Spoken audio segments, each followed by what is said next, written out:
This is gonna be a marathon ride and a trip actually, because that's the setup, guys.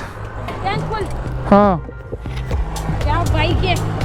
Something more exciting that I'm looking forward to today is the car launch that's happening in Hyderabad. Hey guys, good morning, good afternoon, good evening, wherever you are and when watching this. Welcome to new vlog. Mind the insane truck horns, but in case you're just getting up, welcome to a nice sunny morning here in Hyderabad at 6:48 p.m. and I'm heading to Pune to drop this bike off at Legacy Motors Ducati dealer in Pune, because they're going to ship this bike to Mumbai, and from Mumbai to where is something you need to wait. That's something happening in the first week of April, so super excited for it.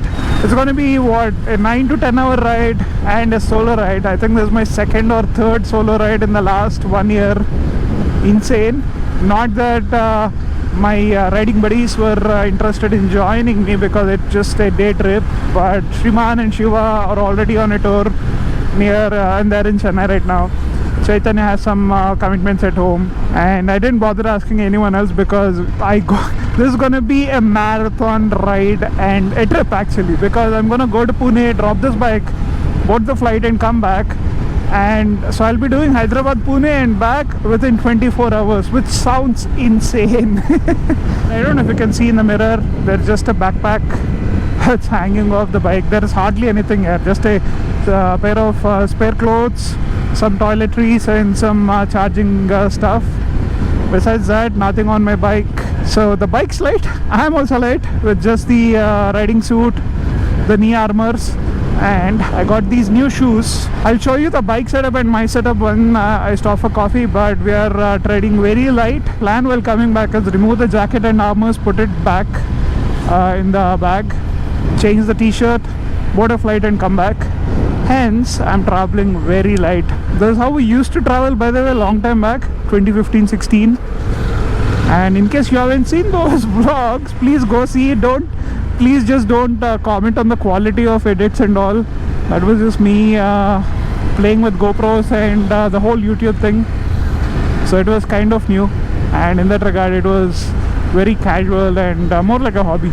But that's where the roots started for my YouTube thing. What a journey it has been, all thanks to you guys. So in case you're new to this channel, go check out all the videos, and maybe you like some of them. If you do, and if you like this content, don't forget to hit like, subscribe and share. Chalo, you've seen this route many times. I'll show you a brief glimpse of what's happening, and we'll catch you guys at the next break.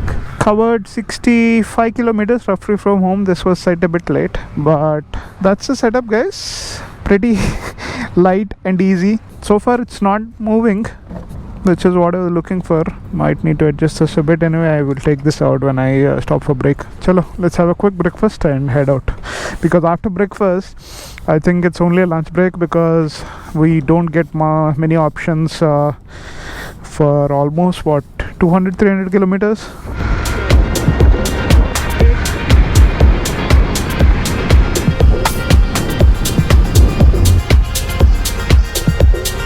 Another 100 kilometers to Solapur and 350 to Pune.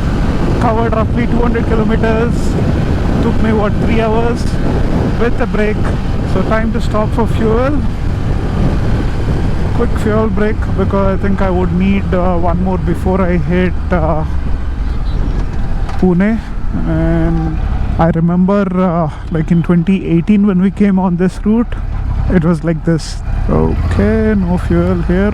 In 2018 the road was pretty much like this for almost what, 50-60 kilometers. It wasn't fun, yeah. You might have seen in the Goa series. In case you haven't, go check it out. Put some effort into making it something different. This road's pretty much all done now, except for one or two small deviations like the upcoming one, but at least there is a road. Man.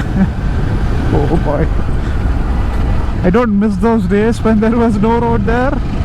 But still, this road's not a good highway. It's very bumpy, patchy, so you need to be careful, especially if you're coming in the night time.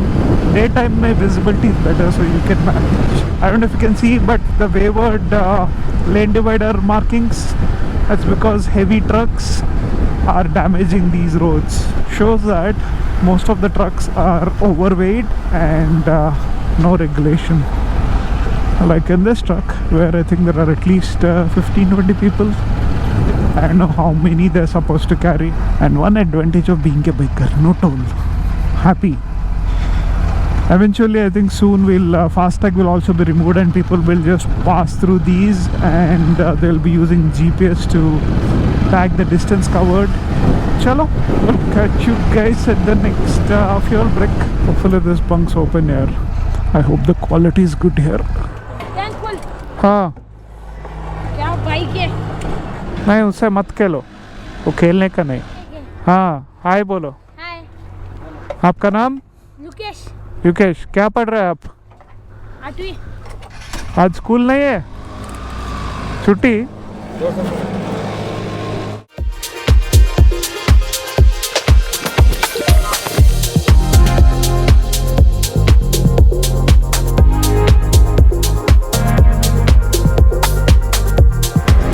Have to appreciate people making efforts to wear riding gear and carry their stuff. I think he's going on a really long ride. Not easy on bullets, but any bike, doesn't matter the bike, it's the ride and the rider. Another 200 kilometers to go, and after Solapur you get these nice lovely 4 to 6 lane roads, and the views also get better. From end of Karnataka border till you reach Solapur, somehow the roads not that great. It's much better than what it was before, but still very bumpy and bouncy and wavy. But this route after Solapur is pretty good. I'll stop for lunch sometime in the next 1 hour. It's just 11:20 here. No need to stop now. But I don't know if I can find any places after during lunchtime, like around 12:30, because I'll be 120 or 150 kilometers away from Pune, and usually there is like a dead zone where you won't find many dhabas or restaurants. But afterwards you do find once you're closer to Pune. So we'll pass it out. 215 kilometers to go to Pune. Decent ride, nothing tiring as such. And if you're wondering how I'm taking the wind blast and all, I use earplugs so they don't bother me as such. I just hear some wind noise, but it will become tiring after like 700-800 when your neck hurts a bit, because the wind keeps pushing your neck back, because there's no protection here, right? Otherwise all good.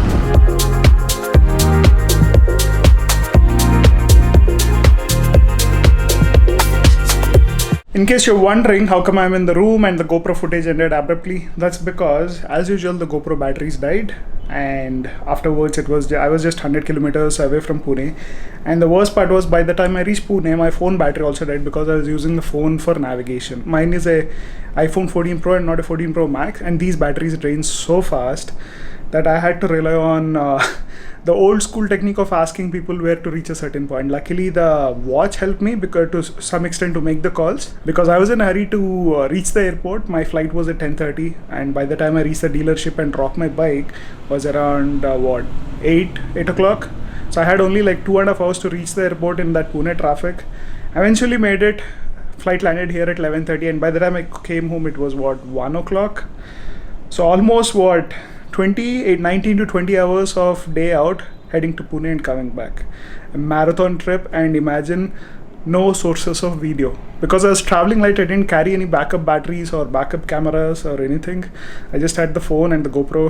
Both were dead. And if you're wondering why I took the bike to Pune and left it in the Ducati dealership, there is a DRE ride. If you remember the Spiti ride from last year, it's a Ducati India arranged ride. So that's happening again this time, but in Northeast. So we'll be covering, I think, Arunachal Pradesh and Assam. So that's from in the first week of April. So the bike's being shipped from Pune to Guwahati and back to Pune. So I'm going to go back there and collect it. But man, super excited for the ride and looking forward to it. Something more exciting that I'm looking forward to today is the car launch that's happening in Hyderabad. So in that regard, stay tuned and stay subscribed to the channel so that you don't miss on exciting stuff. Shall we go? Chalo.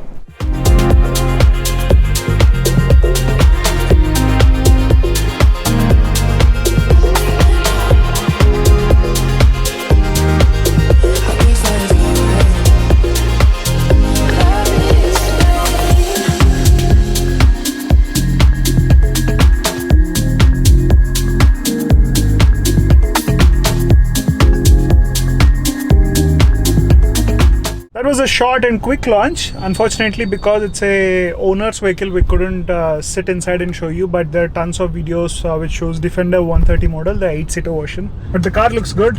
I was always a big fan of Defender, and you can see this video that I made I think maybe 2 years back. It has such road presence that no other car has. It's slightly short on performance, the one I drove, but still the presence makes up for it big time, and hopefully someday we can get to own it. Anyway, that's it for today's video, guys. Hope you enjoyed it.